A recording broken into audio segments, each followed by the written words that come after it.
তো প্রোটোপ্লাজম যদি আমরা পড়তে যাই, তাহলে আমাদেরকে যেটা বলতে হবে তার প্রোটো অর্থ কি। হ্যাঁ, প্রোটো অর্থ কি মনে রাখবা। লেখক প্রোটো অর্থ ফার্স্ট কি হবে বলতো? প্রোটো অর্থ ফার্স্ট কি বলছি? প্রোটো অর্থ হবে ফার্স্ট। লিখছো? জি স্যার। প্রোটো অর্থ ফার্স্ট, এবং আরেকটা হবে কি, যদি বলি আরেকটা প্লাজম। হ্যাঁ, প্লাজমা। প্লাজমা অর্থ কি? ফর্মড বা গঠিত হওয়া। তাহলে ব্যাপারটা কি দাঁড়ায়? ব্যাপারটা দাঁড়ায় হলো এখানে আহ কারণ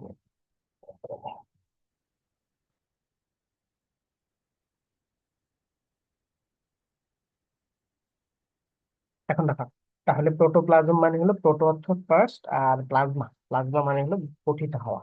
তাহলে আমরা বলতে পারি যে এইটা আসলে কি হয়েছে, বলা হয়ে থাকে যে এইটাই প্রথমে কি হয়, তৈরি হয়। কি বলা হয়? যে প্রোটোপ্লাজমটাই সর্বপ্রথম তৈরি হয়। প্রোটোপ্লাজমটা যদি সর্বপ্রথম তৈরি হয়, তাই সেই অনুপাতে বলা হয়ে থাকে যে প্রোটো। এই প্রোটো মানে হলো ফার্স্ট, আর প্লাজম মানে হলো যেটা সর্বপ্রথম কি হলো, যেটা সর্বপ্রথম তৈরি হলো। এই প্লাজম অর্থ হলো তৈরি হওয়া বা ফর্ম বা গঠিত হওয়া। প্রোটোপ্লাজমের মধ্যে আমরা জানি যে তিনটা জিনিস থাকে প্রোটোপ্লাজমের মধ্যে। প্রোটোপ্লাজমের মধ্যে তিনটা জিনিস, তার মধ্যে একটা হলো কি, একটা সেলের, একটা সেলের এটা যদি হয় তার একদম সেল ওয়াল, তাহলে সেল ওয়ালের পরে যা থাকবে, সেল ওয়ালের পরে থাকে সেল মেমব্রেন বা কোষ ঝিল্লি। কোষ ঝিল্লির পরে থাকে কে, কোষ ঝিল্লির একদম ভেতরে থাকে নিউক্লিয়াস।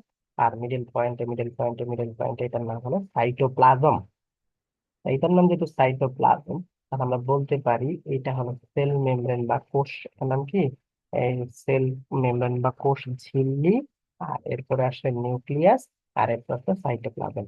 এই তিনটা মিলে আমরা এটাকে বলতে পারি প্রোটোপ্লাজম। মানে প্রথমে এই তিনটা আসলে গঠিত হবে। এটুকু বুঝছো?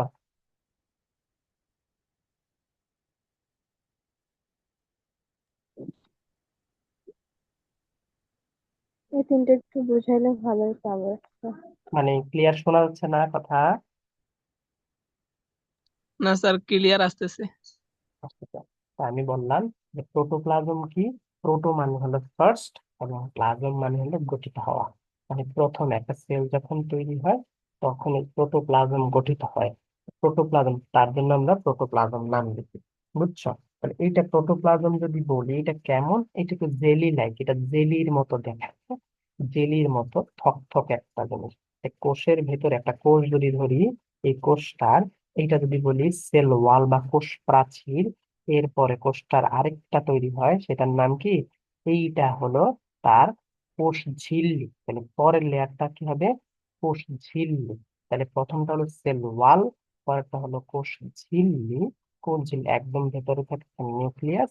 নিউক্লিয়াসের বাইরে বাকি এই যে কোষ ঝিল্লি এবং নিউক্লিয়াসের বাইরে বাকি যা থাকবে, এই জিনিসটার নাম আমরা বলবো সাইটোপ্লাজম। এখন প্রোটোপ্লাজম যখন বলতে যাই, তখন বলবো যে এই যে সেল মেমব্রেনটা থাকে, এই সেল মেমব্রেনটা, এরপরে সাইটোপ্লাজমটা, এরপরে কি, এরপরে হলো নিউক্লিয়াসটা। এই তিনটা মিলে আমরা একে বলি প্রোটোপ্লাজম। বুঝছো?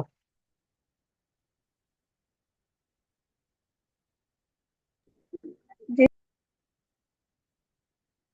তাহলে প্রোটোপ্লাজম কমপ্লিট, আমরা প্রোটোপ্লাজম চিনে গেলাম। এরপর আসলো কি, এরপর আসলো হলো, স্যার, হ্যাঁ বলো। স্যার ওই সেল মেমব্রেনের পরেরটা কি? সেল মেমব্রেন, এই সেল মেমব্রেন বাইরে, এই যে এটা হলো সেল মেমব্রেন বা কোষ ঝিল্লি। এরপরে যেটা থাকবে এটার নাম সাইটোপ্লাজম। কি নাম? সাইটোপ্লাজম। এটার নাম সাইটোপ্লাজম। সাইটোপ্লাজম হলো কি? সাইটো মানে হলো, মনে রাখবা, সাইটো শব্দের অর্থ হলো কোষ। সাইটো শব্দের অর্থ হলো কোষ। বুঝছো? এটা কোষ। এবং প্লাজম শব্দের অর্থ হলো কি, মোল্ডেড বা গঠিত হয় যেটা। হ্যাঁ, প্লাজম শব্দ হলো মোল্ডেড বা গঠিত হয়। বা তাহলে আমি বলতে পারি কোষ যেটা দিয়ে গঠিত হয়, কোষ যেটা দিয়ে গঠিত হয়, সেটার নাম সাইটোপ্লাজম। সাইটোপ্লাজমের মধ্যে, যে সাইটোপ্লাজমের মধ্যে নিউক্লিয়াস ছাড়া বাকি সব অঙ্গাণু কোথায় থাকে? এই সাইটোপ্লাজমের মধ্যে থাকে। এটুকু বুঝছো? হ্যাঁ স্যার বুঝছি। আচ্ছা, তাইলে এটা লিখে রাখছি, কিন্তু সাইটোপ্লাজমের নাম সাইটোপ্লাজম কেন, বুঝছো? ইম্পর্টেন্ট। তাহলে এখন আরেকটা ভালো করে মনে রাখবে আরেকটা জিনিস, যদি কেউ কখনো বলে নিচের কোনটি কোষের মধ্যে কোনটি জীবিত, তখন তোমাদের অপশনে কিন্তু কি কি থাকতে পারে? অপশনে প্রোটোপ্লাজম থাকতে পারে, সাইটোপ্লাজম থাকতে পারে, তারপরে সেল ওয়াল বা কোষ প্রাচীর থাকতে পারে। তখন বলবে এক নাম্বার, এক এক ক, ক নাকি ক খ, নাকি তিনটাই, নাকি কোনোটাই না, এরকম থাকতে পারে। তখন তোমরা দাঁড়াবা প্রোটোপ্লাজমও দাঁড়াবা, সাইটোপ্লাজমও দাঁড়াবা। কারণ প্রোটোপ্লাজম যেই কথা, প্রোটোপ্লাজমের আন্ডারে সাইটোপ্লাজমই পড়ে, তাহলে এই দুইটাই সত্যি। কিন্তু সেল ওয়াল কিন্তু সত্যি হবে না, কারণ কোষ প্রাচীর কোনো মতেই কি না, কোষ প্রাচীর কোনো মতেই জীবিত অংশ না, বুঝছো? জি স্যার।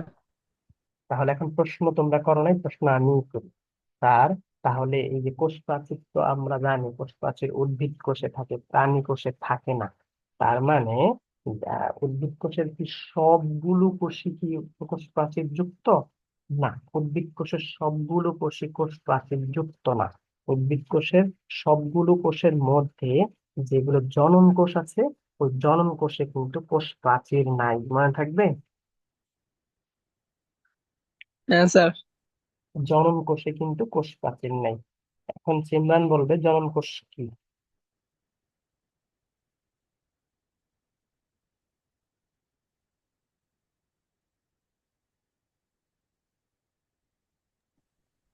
স্যার যে কোষ প্রজনন ক্রিয়ায় অংশগ্রহণ করে। ভেবে, প্রজনন ক্রিয়া যে কোষগুলো অংশগ্রহণ করে তাদের আমরা জনন কোষ বলবো। এটা গেল। এরপরে আমরা আসবো হলো কোষ ঝিল্লির কথায়। কোষ ঝিল্লির কথায় যদি আসি, তাহলে কোষ ঝিল্লিটা কি? কোষ ঝিল্লির একটা 10টা 12টা নাম আছে, আমি শুধু একটা দুই তিনটা নাম বলবো। এই যে কোষ ঝিল্লি হলো কি, ওই যে আমি যদি বলি উদ্ভিদ কোষ এবং প্রাণী কোষ, তাহলে উদ্ভিদ কোষের মধ্যে কোষ ঝিল্লির বাইরেও একটা ওয়াল বা প্রাচীর থাকে, তাকে কোষ প্রাচীর বলা হয়। কিন্তু প্রাণী কোষের ক্ষেত্রে এরকম কোষ প্রাচীর থাকে না। তাই এখানে ওর প্রথম লেয়ার, বাইরে থেকে যদি প্রথম লেয়ারই তুমি ঢুকো, তাহলে বাইরে থেকে কোনটা পাবা সর্বপ্রথম? সর্বপ্রথমেই কাকে পাবা বলো?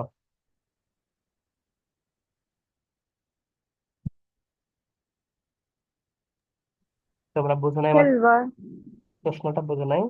যে প্রাণী কোষে যদি তুমি না স্যার। সর্বপ্রথম ঢুকো, মানে একদম কোষের যদি কোষটা যদি ধরো এটা কোষ, প্রাণী কোষ, এখন তুমি সবচেয়ে বাইরে থেকে কোষের ভিতরে ঢুকতে চাচ্ছ এখন, মানে দেখতে চাচ্ছ, তাহলে তুমি সবচেয়ে বাইরে কোন জিনিসটা দেখবা প্রাণী কোষের?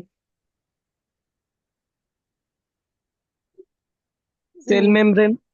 Cell membrane, very good.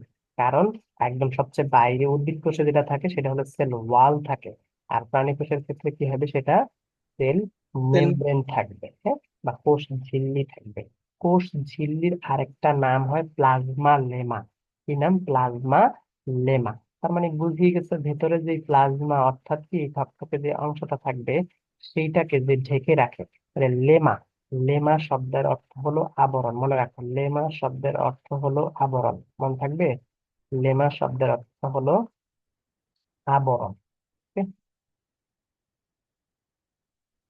Lemma শব্দের অর্থ হলো আবরণ। তাহলে আমরা বলতে পারি যে প্লাজমা লেমা, বা এটার নাম কি বলবো আমরা? এটার নাম বলবো কোষ ঝিল্লি, বুঝছো? স্যার স্যার প্লাজমা প্রাণী কোষ মানে গঠিত হওয়া না? যেটা। হ্যাঁ, থকথকে জিনিস যেটা, এটা গঠিত হয়েছে। আর লেমা মানে আবরণ, তার মানে ওই যে প্রোটোপ্লাজমকে ঘিরে যে আবরণটা থাকে, মানে প্রোটোপ্লাজমের বাকি যে জিনিসগুলো থাকে যে আবরণে ভর্তি থাকে, এটাকে বলবো আমরা প্লাজমা লেমা। লেমা মানে আবরণ, এটুকু বুঝছো? তোমার কি কোনো প্রশ্ন করছো? প্রাণী, হ্যাঁ স্যার, যে ব্যাপার, আর উদ্ভিদ কোষে শুধু সেল ওয়াল, রাইট? হ্যাঁ, উদ্ভিদ কোষের সেল ওয়ালও থাকে, সেল মেমব্রেনও থাকে, মানে কোষ প্রাচীরও থাকে, কোষ ঝিল্লিও থাকে। কিন্তু প্রাণী কোষের ক্ষেত্রে কোষ প্রাচীর থাকে না, কোষ ঝিল্লি থাকে। বুঝছি। এখন দেখো, এইবার যদি আমি বলি এই যে কোষ ঝিল্লিটা স্যার, এই কোষ ঝিল্লিটাকে যদি আপনি একটু জুম করেন, তাহলে এটা দেখতে কেমন হবে? এইটা দেখতে হবে এইরকম। আমি এখানে একটা লাইন টানলাম, আমি এখানে একটা লাইন টানলাম, আমি এইরকম দাগ দিলাম। মানে এইটা দেখতে হবে একদম এই টাইপের। মানে আমি যদি ওই যে যে ওয়ালটা আছে সেই ওয়ালটা, কোন ওয়ালটা, এই যে কোষের যে ঝিল্লির যে ওয়ালটা, সেটাকে যদি আমি আরো জুম করে দেখবো যে ও আসলে এইরকম ভাবে তৈরি হয়। যে আমি ঠিক যেভাবে এঁকে দেখালাম, ও আসলে এইরকম ভাবে তৈরি হয়। তোমাকে বুঝছো? তো ও যেহেতু এরকম ভাবে তৈরি হয়, এই জিনিসগুলো, এই কাঠামোগুলোর নাম হবে, এই কাঠামোগুলোর নাম হবে কি, এই কাঠামোটার নাম হবে হলো কোষ ঝিল্লি। তাহলে এই কোষ ঝিল্লির মধ্যে এর যদি আমি একটার কথা বলি, এর একটা, এরকম এর একটা, এইটাকে বলা হয় হলো কোষ ঝিল্লি, ফসফোলিপিড। কি বলা হয় বলতো, কি বলা হয়? ফসফোলিপিড বলা হয়। এগুলোকে বলা হবে ফসফোলিপিড। বুঝতে পারছো? হ্যাঁ স্যার, বুঝো নাই? বুঝছি স্যার। তাহলে এই যে ফসফোলিপিড থাকে, তাহলে এরকম একটা ফসফোলিপিড, তাহলে ফসফোলিপিডের এখানে কয়টা লেয়ার বলো তো, কয়টা স্তর বা লেয়ার? এখানে কয়টা? দুইটা লেয়ার না? তার মানে একটা কোষ যদি বলি, এই কোষটা আলটিমেটলি তৈরি হয় হলো, এই কোষের এই সেল মেমব্রেনটা যদি আমি এইভাবে একটু জুম করে দেখাইছি এখন, এই সেল মেমব্রেনটা যেটা আছে এইটা, এইটা আসলে এরকম কয়টা স্তর দিয়ে তৈরি? এরকম দুইটা স্তর দিয়ে তৈরি। তাই এই দুইটা স্তর, দুই দুই মানে বলা হয় বাই, কি বলা হয়? বাই। বাই অর্থ বোঝানো হয় দুই, আর লেয়ার মানে স্তর। আর এগুলো হলো ফসফোলিপিড, ফসফোলিপিড। তাই বলা হয় ফসফোলিপিডের বাই লেয়ার দিয়ে কোষ ঝিল্লি তৈরি হয়। কি হয়?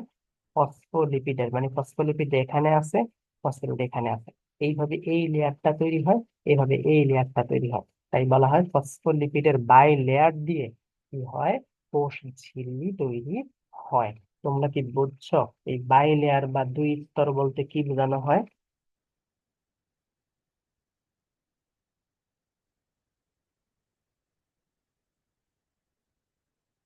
কথা বলো। ভিক্টরি, তুমি বুঝছো? ভিক্টরি? স্যার আবার একটু বলেন। আচ্ছা। ইমরান তুমি বুঝছো? ভিক্টরি তুমি বুঝছো?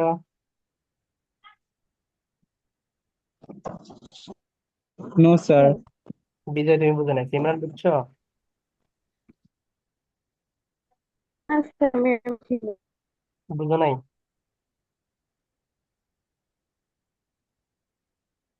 আমি বললাম যে স্যার, এইখানে যে কোষ ঝিল্লিটা আছে, এই কোষ ঝিল্লি, এটা হলো একটা কোষ ঝিল্লি। এই ঝিল্লিটাকে স্যার আপনি যদি আরো ঝুম করা, মানে এটার একটা এরকম একটা শতদা কাঠামো হয়ে গেছে। কি দিয়ে তৈরি হয়েছে ও আসলে, কি দিয়ে তৈরি হয়েছে? এগুলো কিছু না কিছু দিয়ে তো তৈরি হয়েছে। এই যে এটা বড় ঝিল্লি দেখতেছে, এটা তো কিছু না কিছু দিয়ে তৈরি হয়েছে। তাহলে আমি যখন এটা নিয়ে আরো আরো আরো আরো আরো ভেতরে দেখতে চাই, তখন ভিতরে দেখলে ওকে দেখবো কিরকম? ওকে দেখবো হলো এইরকম, এই টাইপের। ও আসলে এইরকম ভাবে তৈরি হয়েছে। বুঝছো? একটা ভি ভি ভি ভি, এই যে এই টাইপের একদম কি, মুখোমুখি মুখোমুখি মুখোমুখি, এই টাইপের একটা কাঠামো দিয়ে তৈরি হয়েছে। এখন প্রশ্ন হলো, আমি কাঠামোটা আরেকটু যদি বড় করে দিই, এই কাঠামোটা এই আসলে ওরা এইরকম ভাবে তৈরি হয়েছে, এরকম। মানে এই যে কোর ঝিল্লিটা আছে, কোর ঝিল্লিটা দেখতে ভেতরে এইরকম দেখায়। আমি যে কাঠামো দেখি এই টাইপের দেখায়। তাহলে প্রশ্ন হলো এগুলা কি স্যার? এগুলো হলো ফসফোলিপিড। এদের নাম বলা হয় কি? ফসফোলিপিড। লিপিড মানে হলো, লিপিড মানে হলো চর্বি। তাহলে এখানে কি থাকে? এইটার মধ্যে একটা চর্বির কাঠামো থাকে, এবং ওই চর্বির সাথে ফসফেট যুক্ত থাকে। আমরা যে কার্বন কাঠামো করছি না, তোমরা যোগাযোগ করছো না? কার্বন, কার্বন, কার্বন শিকল থাকে, করছো না? এই কার্বন শিকলের সাথে ও এইচ, এটার সাথে ও এইচ, এটার সাথে ও এইচ, এইভাবে এইভাবে তৈরি হয় এই ও এইচ। বুঝছো? মানে CS two O H, CS two O H, CS two O H. তোমরা ফ্যাটি অ্যাসিড গ্লিসারল পড়ছো না? গ্লিসারল পড়ছো? গ্লিসারল মনে আছে? ফ্যাটি অ্যাসিড এবং গ্লিসারল, এই কারো কি মনে হ্যাঁ আছে? স্যার। ফ্যাটি অ্যাসিড শুনছেন? ফ্যাটি অ্যাসিড, তাহলে ফ্যাটি অ্যাসিড এবং গ্লিসারল। তাহলে এখন দেখো, আমরা যদি একটা লিপিড কাঠামোকে ভাঙি, আমি যদি একদম সহজ করে বলি, আমি যদি একটা লিপিড বা চর্বি ভাঙি, তাহলে পেটের মধ্যে ধরো আমি একটা চর্বি খেলাম, সেই চর্বিটা পেটটা ভেঙে ফেললো চর্বিটাকে, তখন ওইটা থেকে আমরা দুইটা জিনিস পাই, একটা ফ্যাটি অ্যাসিড পাই, আর একটা গ্লিসারল পাই। তাহলে ফ্যাটি অ্যাসিড, আমি এখন একটা গ্লিসারলের কাঠামো আঁকছি, গ্লিসারলের কাঠামো আছে। আর ফ্যাটি অ্যাসিড কি? ফ্যাটি অ্যাসিড এর সাথে যুক্ত হবে, এর সাথে যুক্ত হবে, এর সাথে যুক্ত হবে, যুক্ত হয়ে এগুলো পানি বের হয়ে যাবে, এটা দিলাম না, যুক্ত হয়ে পানি বের হয়ে যাবে। তো এখন দেখো তো এটা দেখতে কেমন দেখায়, এইরকম একটা গোল। আর দেখো এই হাতটা এবং এই হাতটা বোঝা যাচ্ছে না? দেখো তো, তার মানে কেমন দেখাচ্ছে? এই যে দেখো এই ফ্যাটি অ্যাসিড, এটার নাম, এইটা হলো গ্লিসারল। আর এইদিকে আমি অ্যাসিড যুক্ত করে দিলাম। তাহলে যেহেতু গ্লিসারলটা আছে এবং এদিকে অ্যাসিডের কাঠামোটা আছে, তাইলে দেখো তো এটা একটা আসলে কি, ফ্যাটি অ্যাসিড। এই সাইডেরটা ফ্যাটি অ্যাসিড, আর এই সাইডেরটা হলো কি, এই সাইডটা হলো গ্লিসারল। তাহলে গ্লিসারল এবং ফ্যাটি অ্যাসিড মিলে আসলে লিপিড বা চর্বি তৈরি হয়। এবং এই কাঠামোতে ছোট্ট করে ফসফরিক অ্যাসিড যুক্ত হয়, মানে ফসফেট মূলক। তোমরা যৌগমূলক পড়ছো না? যৌগমূলক ফসফেট মূলক পড়ছো না? সেই ফসফেট এখানে যুক্ত হয়।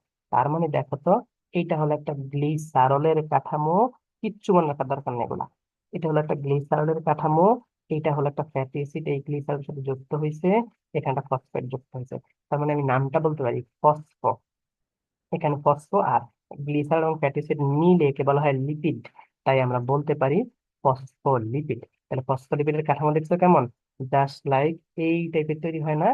এইরকম ফসফোলিপিড দিয়ে দিয়ে, এই যে phospholipid, phospholipid, phospholipid, phospholipid, phospholipid, phospholipid, এইরকম ফসফোলিপিড দিয়ে দুইটা লেয়ার তৈরি হয়। এগুলো খুব আণুবীক্ষণিক, একদম মলিকিউলার লেভেলে।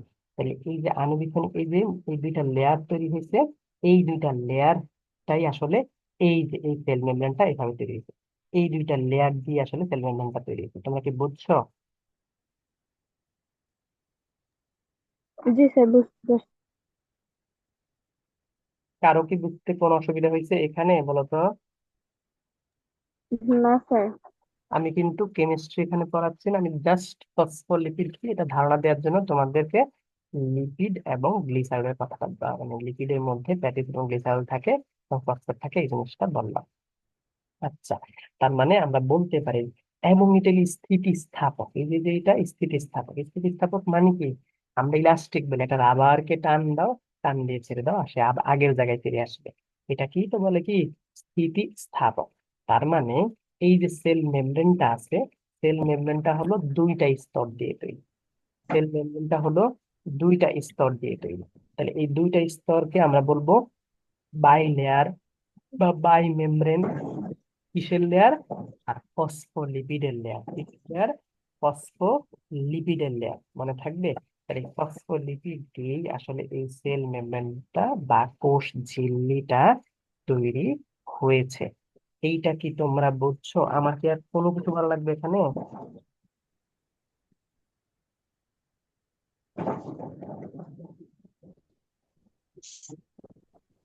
হ্যাঁ, বুঝছি স্যার।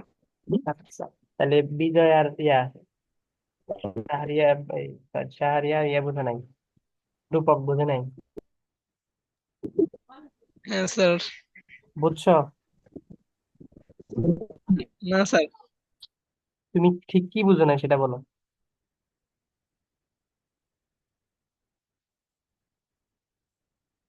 স্যার ওই যে বলছেন, মানে দুই স্তর দিয়ে তৈরি স্তর গুলা। স্তরগুলা বোঝো নাই না? মানে খুব সহজ হ্যাঁ কথা, স্যার। আমি যদি তোমার হাতে আমি একটা গোল একটা জিনিস তোমার হাতে দিলাম, একটা লাঠি দিলাম। এখন ওই লাঠিটা আমি দুইটা, আমার হাতে যখন ছিল সেই লাঠিটা দুইটা খন্ড ছিল, যেমন বাঁশের, আমি তোমার হাতে একটা বাঁশ দিলাম।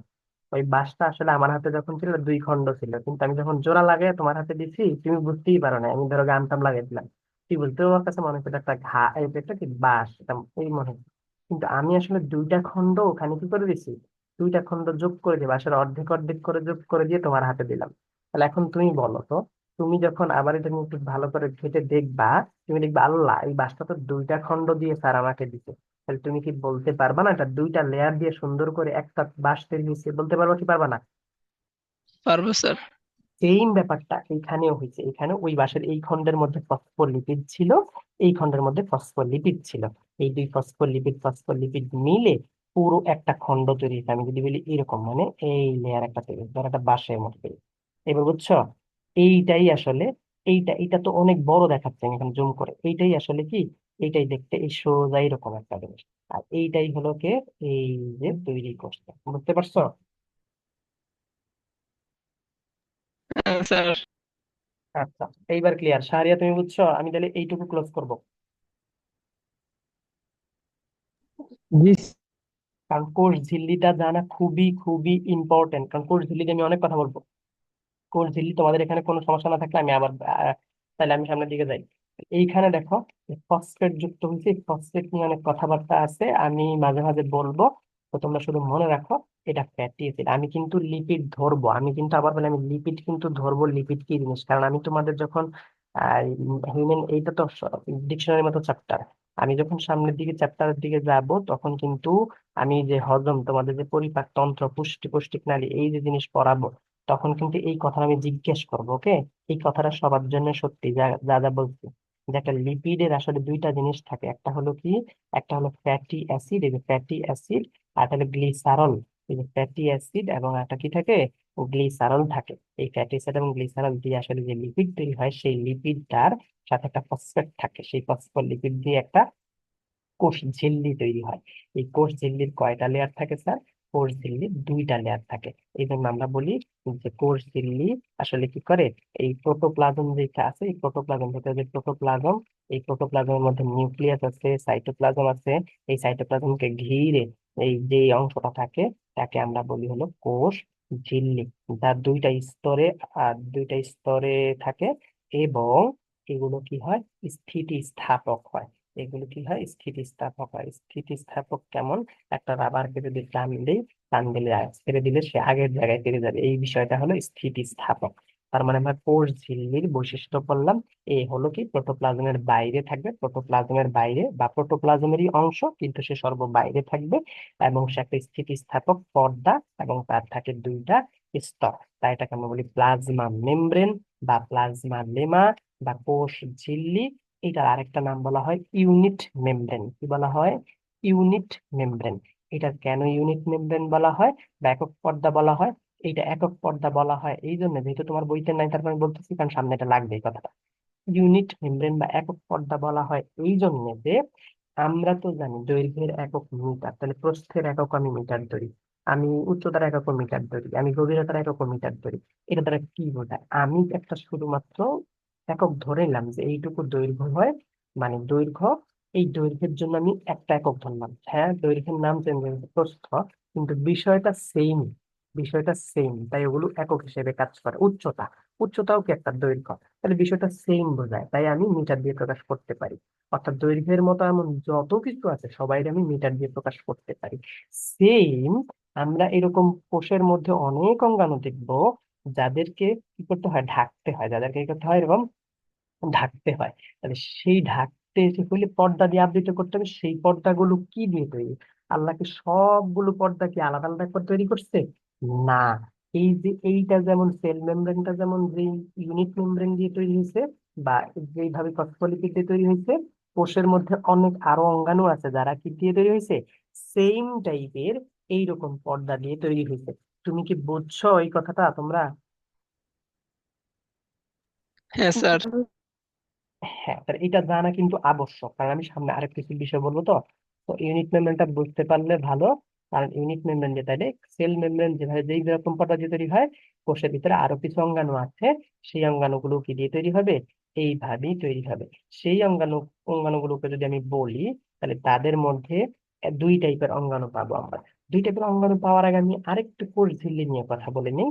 কোষ ঝিল্লির ক্ষেত্রে এটা লিপিড এবং প্রোটিন দিয়ে তৈরি হয়েছে। এবার আমি ফসফোলিপিডের কথা বলে ফেলছি একটু। ফসফোলিপিডটা তোমরা বুঝে গেছো যে স্যার এটা এরকম থাকবে, আপনি বলছেন এগুলো এরকম থাকবে, এগুলো এরকম থাকবে। হ্যাঁ, এরকম ফসফোলিপিডের ফাঁকে ফাঁকে কি থাকে, ফাঁকে ফাঁকে এইরকম বড় করে কি থাকবে, এই টাইপের এরকম বড় চ্যানেল থাকবে। এটা একটা চ্যানেল বা এটা কি, এটা খালের মতো না, এটা খালের মতন একটা চ্যানেল থাকবে। তাহলে দেখো তো এটা কোথায় আছে। আমি যদি বলি কোষটা এইরকম, কোষটার ঝিল্লি যদি এইটা, এই ঝিল্লিটা দেখতে আবার এরকম, ওই ঝিল্লির মধ্যে আবার এরকম চ্যানেল থাকে, আবার ছোট ছোট এই টাইপের বড় বড় এরকম চ্যানেল থাকে। এগুলো আসলে তৈরি হয় প্রোটিন দিয়ে। কি দিয়ে তৈরি হয়? প্রোটিন দিয়ে, মনে থাকবে। এগুলো কিসে হেল্প করে স্যার? এগুলো ওই যে একটা কোষ থেকে আরেকটা কোষে বিভিন্ন জিনিস আদান প্রদান হেল্প করে। ওই আদান প্রদানে যে হেল্প করে, এদের এগুলো আসলে কি দিয়ে তৈরি? এগুলো প্রোটিন দিয়ে তৈরি। এদের এক একটা নাম, ইন্টিগ্রাল প্রোটিন, পেরিফেরাল প্রোটিন, অনেক নাম আছে, এগুলো তোমার ইন্টার লেভেলে পড়বা। তুমি শুধু মনে রাখো এই কোষ ঝিল্লির মধ্যে আরো কিছু জিনিস চ্যানেলের মতো থাকে, এগুলো এগুলো কি দিয়ে তৈরি হয়? এগুলো প্রোটিন দিয়ে তৈরি হয়। তাহলে আমরা বলতে পারি কোষ ঝিল্লিটা লিপিড দিয়ে তৈরি এবং প্রোটিন দিয়ে তৈরি। একদম ক্লিয়ার? কোষ ঝিল্লিটা কি দিয়ে আর লিপিড দিয়ে তৈরি, কোষ ঝিল্লিটা লিপিড দিয়ে তৈরি, আর ভেতরে ভেতরে মিডল মিডলে কি থাকে? প্রোটিন থাকে। তাহলে প্রোটিন দিয়ে তৈরি, তাহলে কোষ ঝিল্লিটা লিপিড দিয়ে তৈরি, প্রোটিন দিয়ে তৈরি।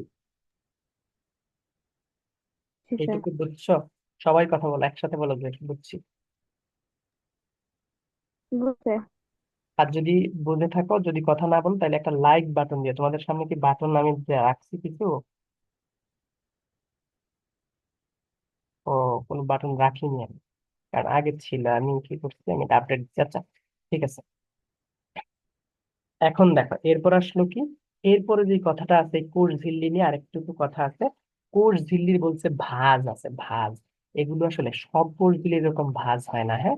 কোষ ঝিল্লি মানে কি, এই ধর একটা সেল আছে, এই সেলটা, এই সেলটা যদি এরকম না হয়, এই টাইপের হয়ে যায়, হ্যাঁ, এই সেলটা এরকম হয়ে যায়, তাহলে ব্যাপারটা কি হলো স্যার?